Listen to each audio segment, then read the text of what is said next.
Hello दोस्तों, आप लोग कैसे हैं? आशा करते होंगे आप लोग अच्छे ही होंगे।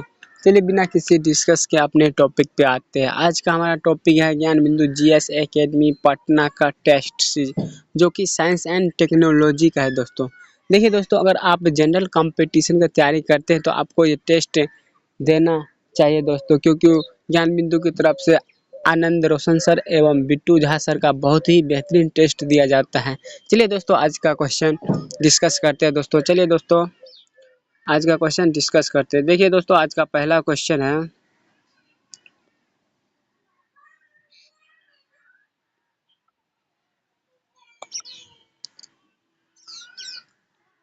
एक ही वाट के बल्ब की तुलना में ट्यूबलाइट की रोशनी शीतल महसूस होती है, क्यों? कि देखिए दोस्तों, इसका सही आंसर होगा ऑप्शन नंबर बी। ट्यूबलाइट की सतही क्षेत्रफल बल्ब से अधिक होता है। इसका सही आंसर होगा option number B.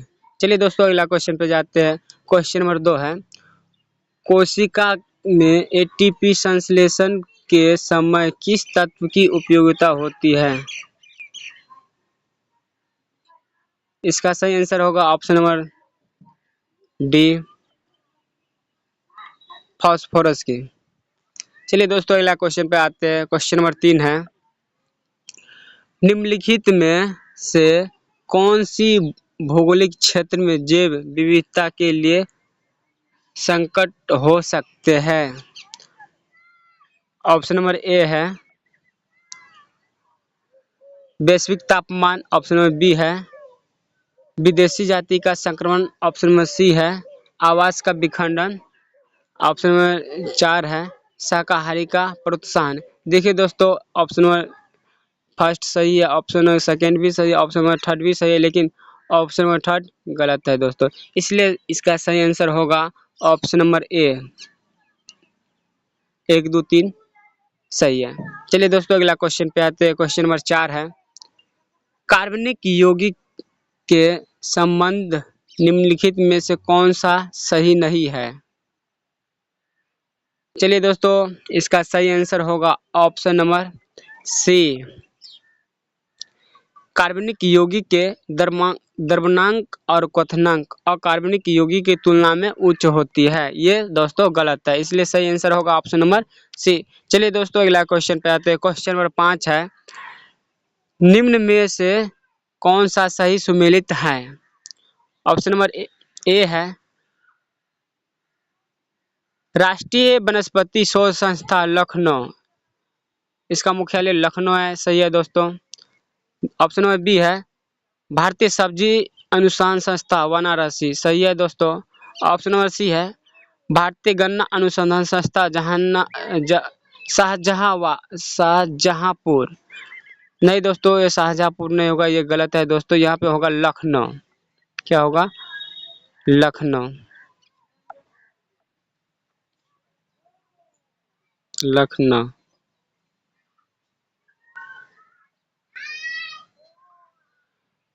Option number D है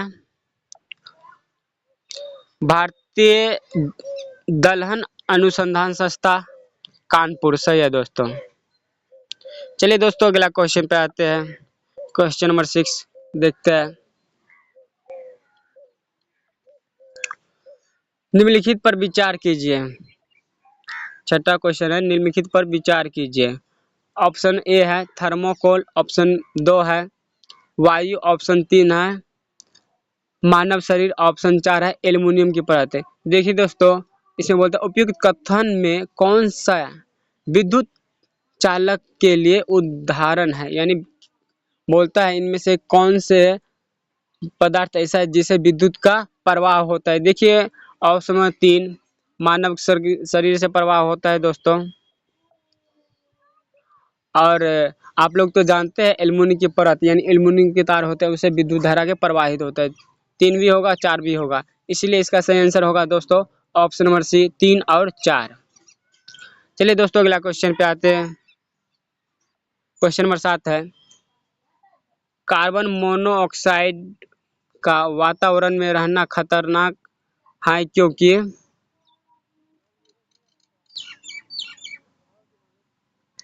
ऑप्शन नंबर ए है, यह ऊतकों के कायिक पदार्थ यानी ऑर्गेनिक मेटर ऑफ टिश्यू को घटाती है। ऑप्शन नंबर बी है, हीमोग्लोबिन से मिलकर उसे ऑक्सीजन अवशोषित कर सॉरी दोस्तों, हीमोग्लोबिन से मिलकर उसे ऑक्सीजन अवशोषण के अयोग्य बनाती है। देखिए दोस्तों, इसका अगला ऑप्शन देखते हैं। अगला ऑप्शन क्या है? ऑप्शन नंबर सी है, शरीर में उपस्थित ऑक्सीजन से मिलकर कार्बन डाइऑक्साइड बनाती है। ऑप्शन नंबर डी है, रक्त में रक्त को सोखती है। चलिए दोस्तों, इसका सही आंसर होगा ऑप्शन नंबर बी सही होगा दोस्तों। ऑप्शन नंबर बी, यह हम हीमोग्लोबिन से मिलकर उसे ऑक्सीजन अवशोषण के अयोग्य बनाती है। चलिए दोस्तों, अगला क्वेश्चन देखते हैं। क्वेश्चन नंबर 8 को देखते हैं।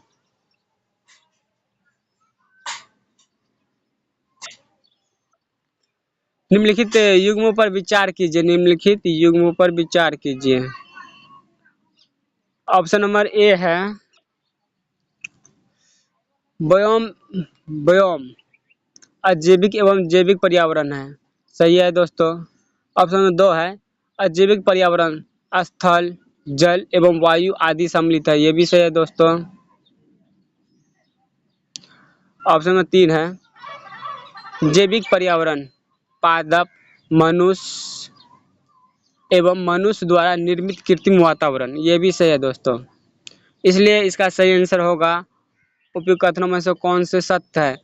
उपयुक्त सभी के सभी सत्य है दोस्तों। ऑप्शन नंबर डी होगा। चलिए दोस्तों, अगला क्वेश्चन पे आते हैं। क्वेश्चन नंबर 9 है, कोई पिंड भी के साथ ऊपर की ओर ऊर्ध्वाधर रूप से फेंका जाता है। यह ऊंचाई एच तक पहुंचने के बाद पृथ्वी तक लौट आता है। पिंड द्वारा तय की गई दूरी अब विस्थापन का अनुपात क्या होगा? इसका सही आंसर होगा दोस्तों,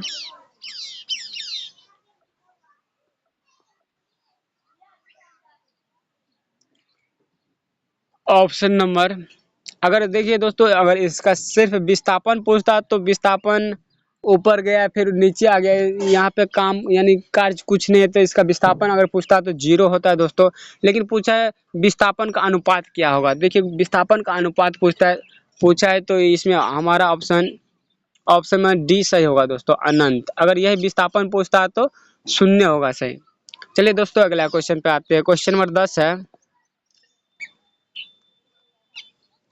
टिड्डा तथा तेलचट्टा में शोषण निम्न में से किसके द्वारा होता है?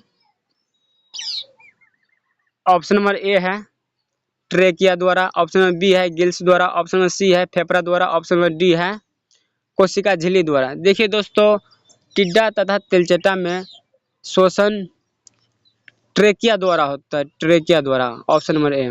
यह मनुष्य से पूछता तो फेफड़ा द्वारा, यह मछली में पूछता तो गिल्स के द्वारा। ये सब दोस्तों आपको याद रखना चाहिए। चलिए दोस्तों, क्वेश्चन नंबर 11 पे आते हैं। 11 है, निम्नलिखित युग्म पर विचार कीजिए। ऑप्शन ए है, पृथ्वी को नीला ग्रह कहते हैं। सही है दोस्तों। शनि को पीला ग्रह कहते हैं। ये भी सही है दोस्तों। मंगल तो लाल ग्रह है ही, मंगल को लाल ग्रह कहते हैं। पृथ्वी को देखिए दोस्तों, जल की 71% उपस्थिति के कारण पृथ्वी को नीला ग्रह कहा जाता है। और मंगल ग्रह पे लो ऑक्साइड ज्यादा है दोस्तों, लो ऑक्साइड ज्यादा है, इसके कारण मंगल ग्रह को लाल ग्रह कहा जाता है। शनि ग्रह मिथेन गैस सॉरी शनि ग्रह पर ज्यादा मिथेन गैस है, इसके बाद इसलिए दोस्तों इसको पीला ग्रह कहा जाता है। इसका सही आंसर होगा ऑप्शन नंबर डी, 1 2 3 सही है दोस्तों। चलिए दोस्तों, अगला क्वेश्चन पे आते हैं। निम्नलिखित कथनों पर विचार निम्नलिखित कथनों में कौन एक सही नहीं है? निम्नलिखित कथनों में कौन एक सही नहीं है?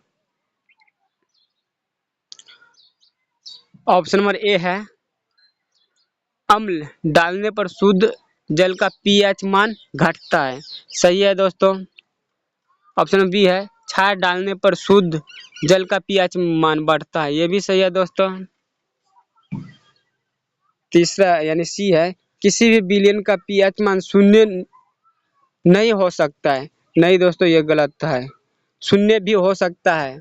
शांत HCl शांत हाइड्रोक्लोरिक अम्ल का पीएच मान लगभग 0 के बराबर होता है, और क्योंकि पीएच मान 0 से 14 तक के मापा जाता है, तो इसलिए पीएच मान शून्य भी हो सकता है। इसलिए दोस्तों ऑप्शन में सी गलत है। ऑप्शन में डी है, पीएच का पीएच द्वारा हाइड्रो आयन की सांद्रता मापी जाती है, ये भी सही है दोस्तों। इसलिए दोस्तों इसका सही आंसर होगा ऑप्शन नंबर सी। चलिए दोस्तों अगला क्वेश्चन पे आते हैं।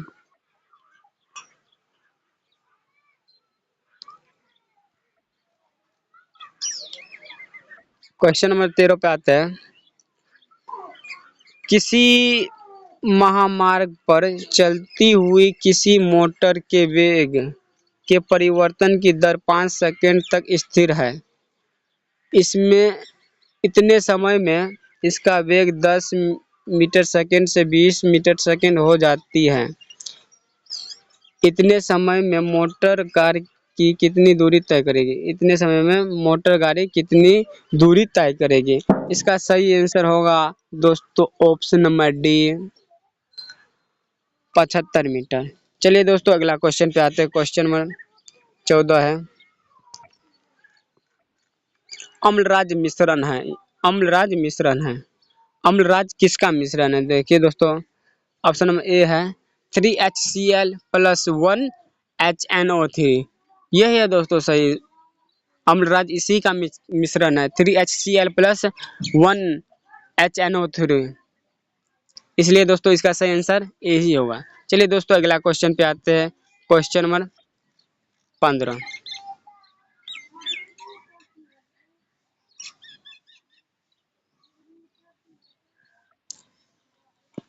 देखिए दोस्तों क्वेश्चन नंबर 15 को डिस्कस करते हैं। पितरस पितरस के संग में दिए गए निम्न कथन पर विचार कीजिए। देखिए दोस्तों ऑप्शन ए है पित्र गाढ़ा एवं हरे क्षारीय। पित्र गाढ़ा एवं हरे रंग क्षारीय द्रव है जिसमें कई प्रकार के एंजाइम होते हैं। ऑप्शन 2 है पित्त अमाशय से ग्रसनी में आए अम्लीय भोज को अम्लता नष्ट कर उसे क्षारीय बनाते हैं। ऑप्शन नंबर 3 है पित्त की सहायता से भोजन के वसा का विखंडन होता है जिसे पैसी कहते हैं। देखिए दोस्तों ये सही है, ये भी सही है दोस्तों, लेकिन ये गलत है दोस्तों। पित्त गाढ़ा एवं हरे क्षारीय द्रव है जिसमें कई प्रकार के एंजाइम, देखिए उसमें कई प्रकार के एंजाइम नहीं होते, इसलिए दोस्तों ये गलत है। इसका सही आंसर होगा ऑप्शन नंबर सी, 1 और 2 सही है। सॉरी 1 और 2, 2 और 3 सही है। ऑप्शन नंबर डी 2 और 3 सही है। चलिए दोस्तों अगला क्वेश्चन पे आते हैं। क्वेश्चन नंबर 16 देखते हैं। ट्रिपल एंटीजन एक बच्चे को दी जाती है। ट्रिपल एंटीजन एक बच्चे को दी जाती है, यानी ट्रिपल बोलते हैं डी, सॉरी दोस्तों, DPT। डी से डिप्टेरिया, पी से कुकुर खांसी और टी से टेटनस। इसलिए दोस्तों ट्रिपल एंटीजन बच्चों को डिप्टेरिया रोग के लिए, कुकुर खांसी के लिए और टिटनस को रोकने के लिए दिया जाता है दोस्तों। इसलिए इसका सही आंसर होगा ऑप्शन नंबर बी, डिप्टेरिया, कुकुर खांसी और टिटनस। चलिए दोस्तों अगला क्वेश्चन पे आते हैं। Question number 17। निम्न में कौन एल्युमिनियम का एक्स नहीं है? Option number A bauxite, option number B cryolite, option number C corundum, option number D dolomite. देखिए दोस्तों इसमें कौन सा नहीं है? देखिए दोस्तों ये डोलोमाइट नहीं है। ये पूछता एल्युमिनियम का ऐस कौन कौन से है? देखिए बॉक्साइड होगा, क्रायोलाइट होगा, कोडरम होगा। यह पूछता एल्युमिनियम का महत्वपूर्ण ऐस कौन है, तो बॉक्साइड होगा दोस्तों, बॉक्साइड। इसमें सही आंसर दोस्तों ऑप्शन नंबर डी होगा, डोलोमाइट एल्युमिनियम का एक्स नहीं है। चलिए दोस्तों अगला क्वेश्चन पे आते हैं। क्वेश्चन नंबर 18 है। दो या अधिक परिस्थिति तंत्र का संक्रमण क्षेत्र को क्या कहते हैं? ऑप्शन ए है बायोम, ऑप्शन बी है संक्रमिक, ऑप्शन सी है क्रीस्टोन, ऑप्शन डी है प्रभावित। देखिए दोस्तों, दो या अधिक परिस्थिति तंत्र को संक्रमित संक्रमिका कहते हैं, यानी इकोटोन कहते हैं। इकोटोन इंग्लिश में बोलेगा तो इकोटोन बोलते हैं, हिंदी में बोलते हैं संक्रमिक कहते हैं। चलिए दोस्तों, अगला क्वेश्चन पे आते हैं। क्वेश्चन नंबर 19, गुरुत्वाकर्षण गुरुत्वाकर्षण नेताक यानी ग्रेविटेशनल कांस्टेंट के विषय में निम्न में से कौन सा सही नहीं है? ऑप्शन नंबर ए है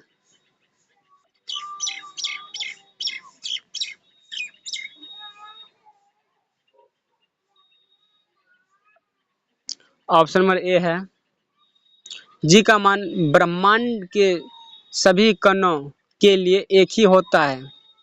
सही है दोस्तों, जी का मान कहीं पर भी ब्रह्मांड में पूछे या धरती पर पूछे, किधर भी पूछे तो जी का मान एक ही होता है। चलिए दोस्तों, अगला क्वेश्चन है, यानी सॉरी ऑप्शन में बी है, जी दो समान भौतिक राशियों के अनुपात है, अतः इसका कोई मात्रक नहीं होता है। देखिए दोस्तों, जी दो समान भौतिक राशियों का अनुपात नहीं है, दो अलग अलग भौतिकों का अनुपात है। ऑप्शन नंबर सी, इसलिए दोस्तों इसका सही आंसर हो जाएगा ऑप्शन नंबर बी। तीसरा क्वेश्चन देख लेते, तीसरा ऑप्शन देख लेते हैं। जी का मान सर्वप्रथम सन हेनरी कैवेंडिश ने निकाला था, ये सही है दोस्तों। ऑप्शन नंबर डी है, जी का आधुनिक स्वीकृति मान लगभग 6.673 इंटू 10⁻11 न्यूटन मीटर स्क्वायर के जी होता है। सही है दोस्तों। देखिए दोस्तों, अगला क्वेश्चन पे आते हैं। क्वेश्चन नंबर 20 है,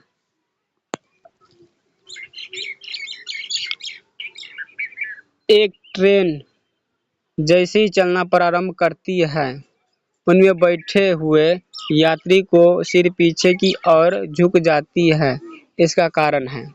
ऑप्शन नंबर ए है जड़त स्थिर जड़त, ऑप्शन नंबर बी है दिशा जड़त, ऑप्शन नंबर सी है गति जड़त, ऑप्शन नंबर डी है जड़त आघूर्ण। देखिए दोस्तों, इसका सही आंसर होगा ऑप्शन नंबर ए स्थिर जड़त। क्योंकि देखिए दोस्तों, ट्रेन तो रुकी हुआ है, ये आगे की ओर रुकी हुई है, तो इसीलिए स्थिर जड़त होगी, स्थिर जड़त होगा सर। चलिए दोस्तों, अगला क्वेश्चन पे आते हैं। क्वेश्चन नंबर 21 है, विषाणु में निम्न में कौन सी विशेषता नहीं होती है, यानी विषाणु में कौन सी विशेषता नहीं होती है। ऑप्शन ए को देखते हैं, परपोषी कोशिका के भीतर प्रजनन,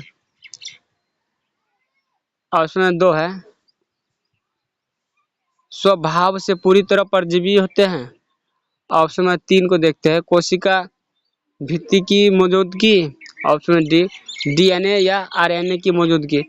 देखिए दोस्तों, विषाणु में परपोषी कोशिका के भीतर प्रजनन होती है दोस्तों, स्वभाव से वो परजीवी होते हैं, ये भी सही है दोस्तों। लेकिन दोस्तों देखिए, इसमें कोशिका भित्ति नहीं होती है दोस्तों, विषाणु में कोशिका भित्ति नहीं होती है, इसलिए ऑप्शन नंबर सी सही होगा, ये गलत है। विशेषता नहीं है पूछता, ये गलत है। इसमें डीएनए या आरएनए मौजूदगी होती है। सही है दोस्तों, इसमें डीएनए या आरएनए मौजूदगी होता है। कोई भी विषाणु में एक ही होगा, चाहे डीएनए होगा तो आरएनए नहीं होगा, आरएनए होगा तो डीएनए नहीं होगा, कोई भी एक ही एंटी ये होता है दोस्तों, इसलिए सही आंसर होगा ऑप्शन नंबर सी। चलिए दोस्तों, अगला क्वेश्चन को डिस्कस करते हैं। क्वेश्चन नंबर 22 में,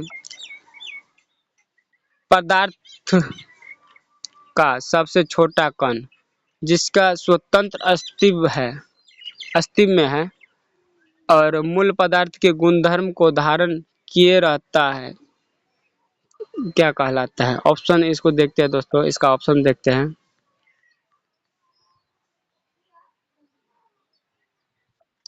पहला ऑप्शन है परमाणु, ऑप्शन में 2 है न्यूट्रॉन, ऑप्शन में 3 है इलेक्ट्रॉन, ऑप्शन डी है अणु।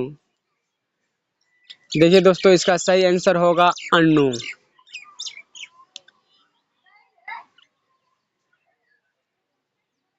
क्वेश्चन नंबर 23 को डिस्कस करते हैं दोस्तों। क्वेश्चन नंबर 23 है निम्न कथनों पर विचार कीजिए। क्वेश्चन नंबर 23 है निम्न कथनों पर विचार कीजिए। ऑप्शन ए है, यानी ऑप्शन 1 है वायु में सबसे अधिक मात्रा में पाई जाने वाली गैस नाइट्रोजन है। सही है दोस्तों, वायुमंडल में सबसे अधिक मात्रा में नाइट्रोजन पाया जाता है, जो कि 78% है दोस्तों, 78%।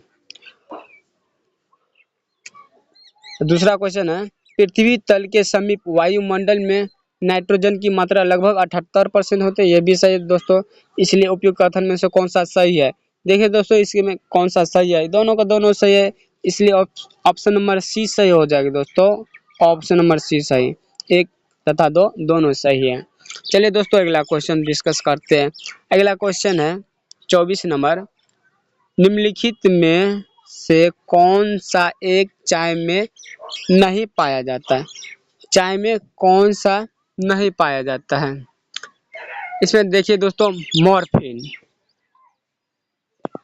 मॉर्फिन नहीं पाया जाता दोस्तों, मॉर्फिन। मॉर्फिन अफीम में पाया जाता है, अफीम में। चाय में कैफीन पाया जाता है, थीन पाया जाता है, टेनिन पाया जाता है, मॉर्फिन नहीं पाया जाता। मॉर्फिन अफीम में पाया जाता है।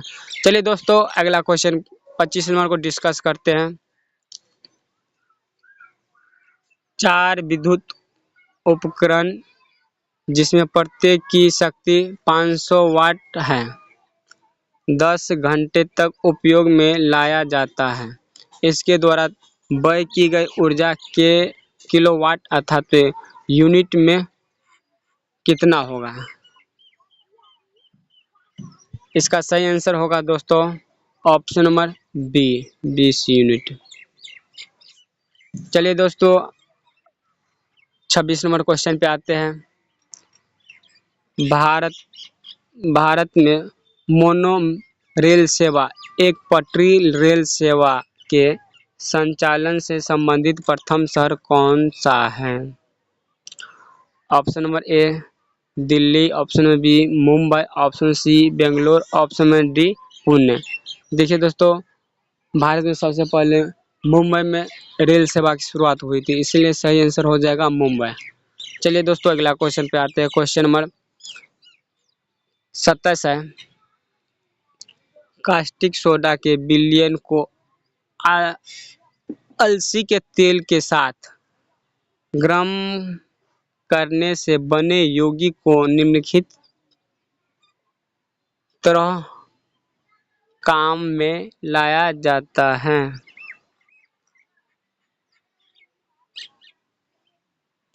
ऑप्शन नंबर ए है ईंधन, ऑप्शन बी है उर्वरक, ऑप्शन सी है प्लास्टिक, ऑप्शन डी है साबुन। इसलिए दोस्तों, इसका आंसर साबुन होगा, साबुन। ऑप्शन नंबर सी साबुन। चलिए दोस्तों, अगला क्वेश्चन डिस्कस करते हैं। क्वेश्चन नंबर 28 को, क्वेश्चन नंबर 28 है दोस्तों, यदि यदि चालू नाभिकीय रिएक्टर में कंडक्टर छड़ का उपयोग नहीं किया जाता है तो क्या होगा? ऑप्शन ए है रिएक्टर कार्य करना बंद कर देगा। बी में है चेन प्रक्रिया सीमा से बाहर चली जाएगी। ऑप्शन नंबर सी है रिएक्टर का कार्य धीमी हो जाएगी।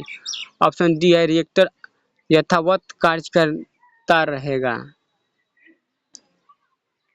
देखिए दोस्तों, नाभिकीय रिएक्टर में अगर कंडक्टर छड़ का उपयोग नहीं किया जाएगा तो क्या होगा? चेन प्रक्रिया सीमा से बाहर चली जाएगी। चेन क्रिया है ना, जो सीमा से बाहर चली जाएगा। इसका सही आंसर होगा दोस्तों ऑप्शन नंबर बी। चलिए दोस्तों, अगला क्वेश्चन नंबर 19 डिस्कस करते हैं। सॉरी 19 नहीं 29। निम्नलिखित निम्नलिखित में से कौन सा एक वायु प्रदूषण के जैविक सूचक के कार्य करता है? जैविक सूचक के कार्य करता है। ऑप्शन ए है लाइकेन, ऑप्शन बी है फर्न, ऑप्शन सी है मिनी प्लांट, ऑप्शन डी है अमरबेल। देखिए दोस्तों, वायु प्रदूषण के जैविक के रूप में लाइकेन कार्य करता है। लाइकेन कार्य करता है, इसलिए सही आंसर होगा आपका लाइकेन। चलिए दोस्तों, क्वेश्चन नंबर 30 को डिस्कस करते हैं। निम्न कथन पर विचार कीजिए। ऑप्शन नंबर ए है, प्राकृतिक रबर का स्थायित्व एवं उपयोग बढ़ाने के लिए इसमें सल्फर मिलाया जाता है। सही है दोस्तों। ऑप्शन नंबर 2 है, असंतृप्त वसा में हाइड्रोजन गैस प्रवाहित कर ठोस संतृप्त वसा में परिवर्तन करने की प्रक्रिया हाइड्रोजनीकरण कहलाता है। ये भी सही है दोस्तों। उपयुक्त कथन में कौन सा सही है? ऑप्शन नंबर डी, 1 और 2 दोनों सही है दोस्तों। चलिए दोस्तों, अगला क्वेश्चन पे आते हैं। क्वेश्चन नंबर 31 को डिस्कस करते हैं दोस्तों। पृथ्वी पर सॉरी दोस्तों,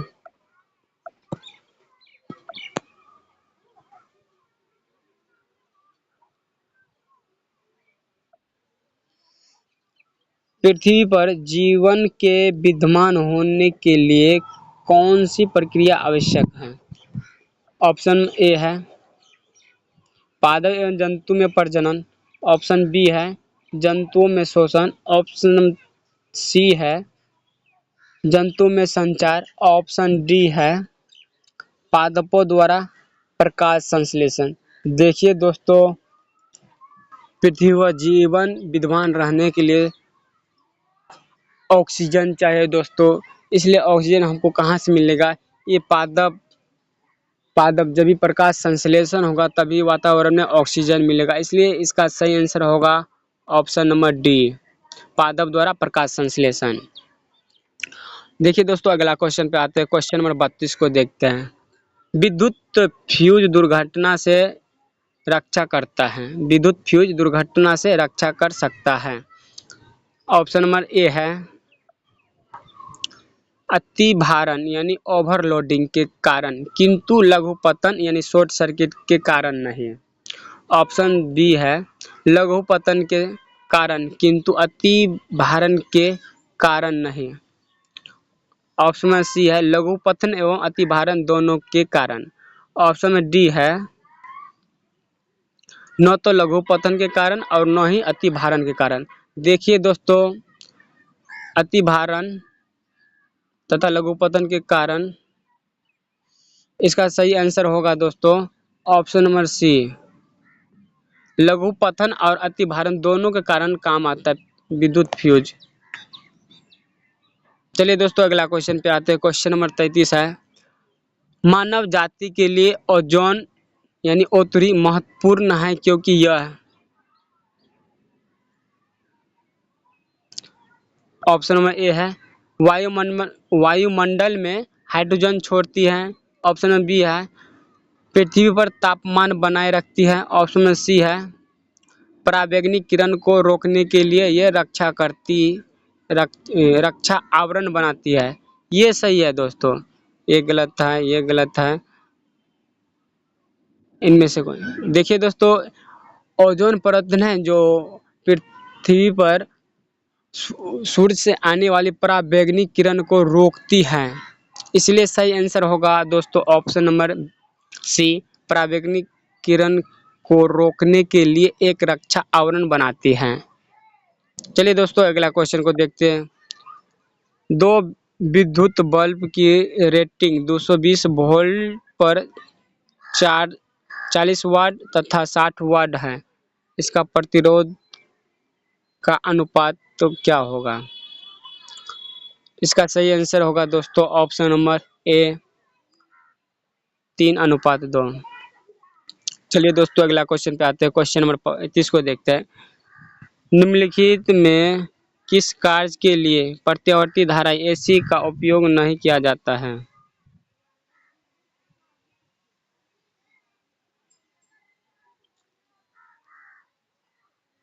ऑप्शन ए है,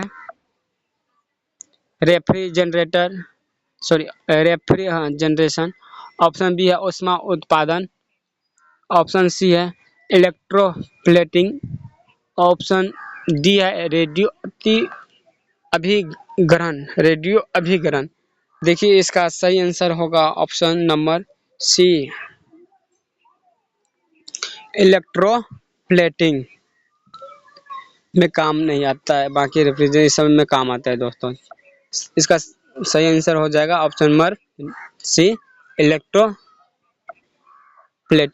चलिए दोस्तों अगला क्वेश्चन को डिस्कस करते हैं। 36 नंबर क्वेश्चन को देखते हैं। निम्नलिखित में से किसमें जैव ईंधन प्राप्त नहीं होता है? किसमें जैव ईंधन प्राप्त नहीं होता? ऑप्शन ए है जेट्रोफा, ऑप्शन बी है मक्का, ऑप्शन सी है केला, ऑप्शन डी है गन्ना। देखिए दोस्तों ऑप्शन नंबर सी केला। केला से कोई भी जैव ईंधन प्राप्त नहीं होता है। मक्का से होता है, गन्ना से होता है, जेट्रोफा से होता है, लेकिन केला से नहीं होता है दोस्तों। चलिए दोस्तों अगला क्वेश्चन को डिस्कस करते हैं। क्वेश्चन नंबर 37 है। रेडियो संक्रिय और नाभिकीय अवशिष्ट घातक होते हैं क्योंकि पर्यावरण में उनकी उपस्थिति से। बोलते हैं रेडियो संक्रिय और नाभिकीय अवशिष्ट घातक होते हैं क्योंकि पर्यावरण में उनकी उपस्थिति से।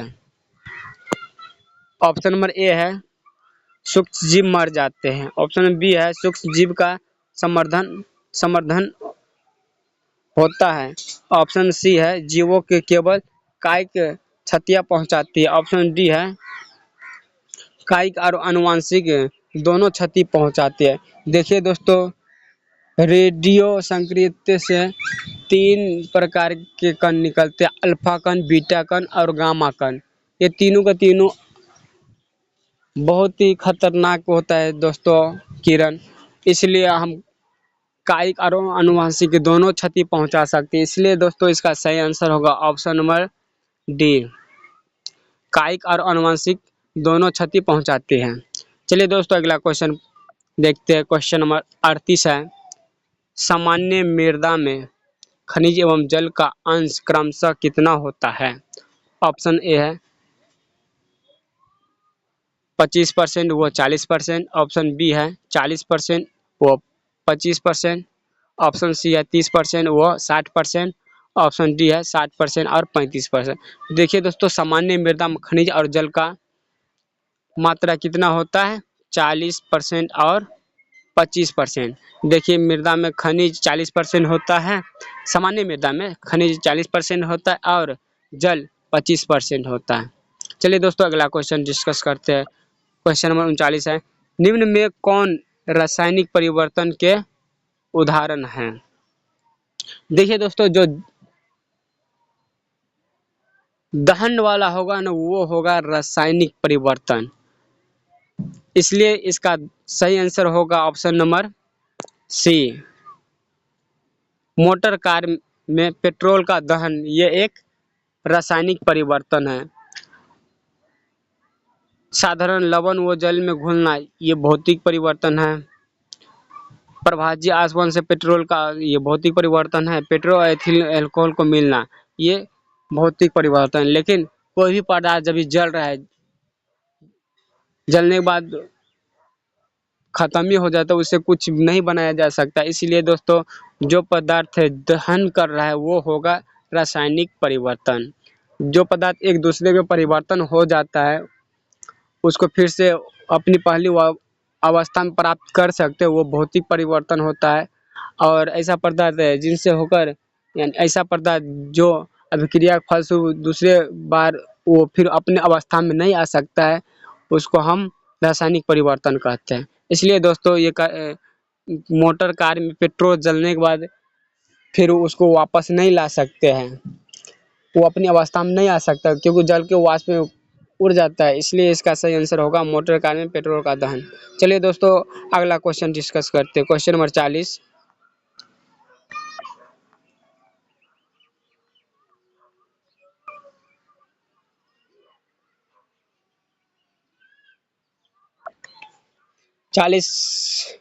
देखिए 40 नंबर क्वेश्चन क्या है दोस्तों? अंग सॉरी दोस्तों, अंग एवं उनसे निर्मित उत्पादन से जोड़ में कौन सा सम्मिलित नहीं है? कौन सा सुमेलित नहीं है? देखिए दोस्तों, यकृत यकृत यकृत से यूरिया निर्माण होता है, यकृत से यूरिया निर्माण होता है, ये सही है दोस्तों। वृक्क वृक्क में मूत्र का निर्माण होता है, ये भी सही है दोस्तों। अग्नाशय अग्नाशय में इंसुलिन का निर्माण होता है, ये भी सही है दोस्तों। लेकिन पित्ताशय में पित्त का निर्माण नहीं होता है। पित्ताशय में खाली पित्त को जमा कर रखा जाता है, इसीलिए इसका सही आंसर होगा ऑप्शन नंबर डी, पित्ताशय। चलिए दोस्तों, अगला क्वेश्चन पे आते हैं। क्वेश्चन नंबर 41 को देखते हैं दोस्तों। एक कोशिकीय जीव का अध्ययन सर्वप्रथम किस वैज्ञानिक ने किया? ऑप्शन ए है रॉबर्ट ब्राउन, ऑप्शन बी है लुवेन हॉक, ऑप्शन सी है पुरकिंजे, ऑप्शन डी है रॉबर्ट हुक। देखिए दोस्तों, एक कोशिकीय जीवों का अध्ययन सर्वप्रथम लुवेन हॉक ने किया था, ऑप्शन नंबर बी सही होगा, लुवेन हॉक ने किया था। चलिए दोस्तों, अगला क्वेश्चन पे आते हैं। क्वेश्चन नंबर 42 को देखते हैं दोस्तों।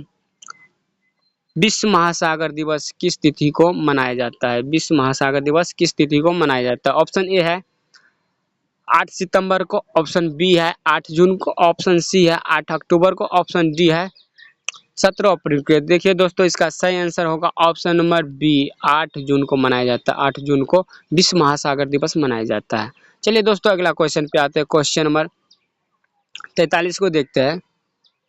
उंगलियों के निशान को बहुरंगीनी सतह पर उभारने करने हेतु निम्न में से क्या उपयुक्त होता है? ऑप्शन ए है स्वर्ण धूल, ऑप्शन बी है मैग्नीज डाइऑक्साइड, ऑप्शन सी है चारकोल, ऑप्शन डी है फ्लोरोसेंट पाउडर।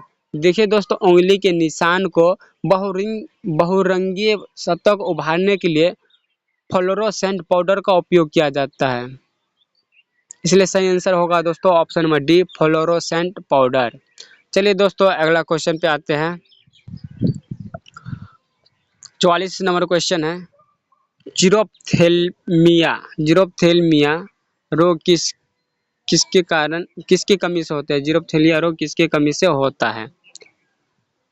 ऑप्शन नंबर ए है विटामिन ए की कमी से, ऑप्शन बी है विटामिन बी के कमी से, ऑप्शन सी है विटामिन सी के कमी से, ऑप्शन डी है विटामिन डी के कमी से। देखिए दोस्तों, इसका सही आंसर होगा option number A, vitamin A की कमी से जीरोप्थेरा रोग होता है, रतौंधी रोग भी होता है। ये अगर विटामिन बी से पूछेगा तो विटामिन बी से बेरी रोग होता है दोस्तों।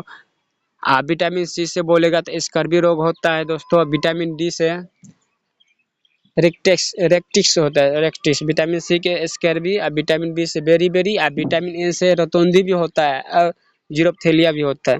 चलिए दोस्तों, अगला नंबर क्वेश्चन डिस्कस करते हैं। क्वेश्चन नंबर 45 को देखते हैं। 3 kg द्रव्यमान के लिए ब्लॉक पर आरोपित कोई स्थानीय बल 25 सेकंड में उसकी चाल को 2 मीटर सेकंड से 3.5 मीटर सेकंड कर दिया जाता है। यदि ब्लॉक की गति की दिशा नहीं बदलती है तो बल का परिणाम क्या करें? देखिए, इसका सही आंसर होगा दोस्तों ऑप्शन नंबर ए, 0.18 न्यूटन। 0.18 न्यूटन होगा दोस्तों इसका सही आंसर।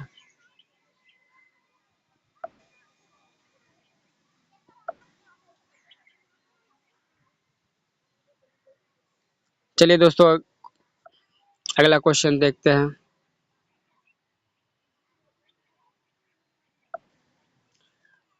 क्वेश्चन नंबर 46 है। सांप का जहर क्या है? सांप का जहर क्या है? सांप का जहर क्या है? ऑप्शन ए है प्रोटीन, ऑप्शन बी है क्षार, ऑप्शन सी है अम्ल, ऑप्शन डी है लवण। देखिए दोस्तों, सांप का जहर है एक प्रोटीन। सांप का जहर क्या है? एक प्रोटीन है।